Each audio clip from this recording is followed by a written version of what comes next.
Hey guys! In this video I'll show you how you can easily gather a PDF sewing pattern from Biclade.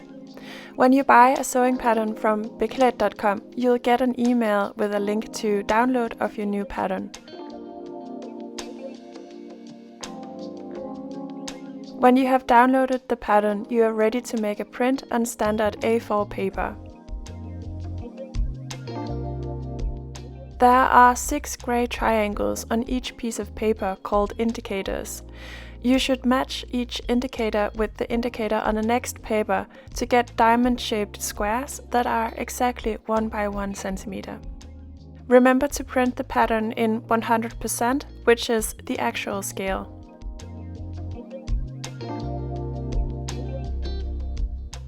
When all the pieces of paper have been printed, we need to check if the pattern has been printed in the correct scale. On the first page, titled A1, you'll see 2 test squares. The inner square is exactly 3 × 3 inches, while the outer square is exactly 10 × 10 centimeters. Before gathering the pattern, you should check that the test square has indeed been printed in the right dimensions.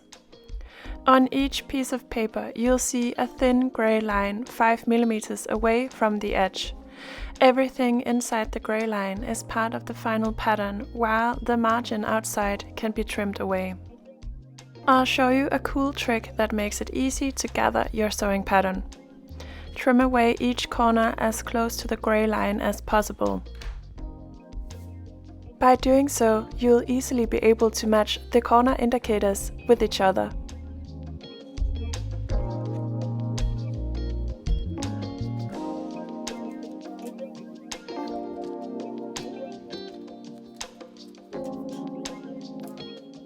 You should gather the pieces of paper like a puzzle. The first row is for A, A1, A2, and so forth.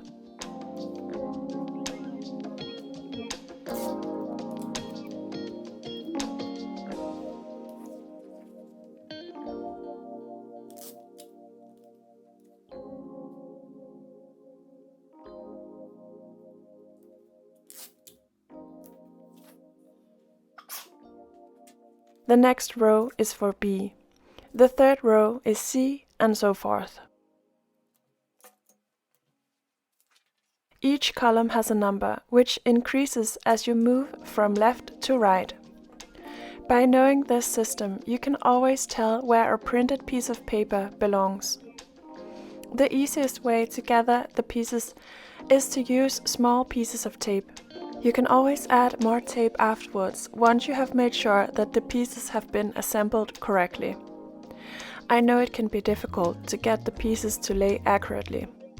I can only say that in most cases it doesn't matter if the pieces overlap each other, as long as it's only by a couple of millimeters.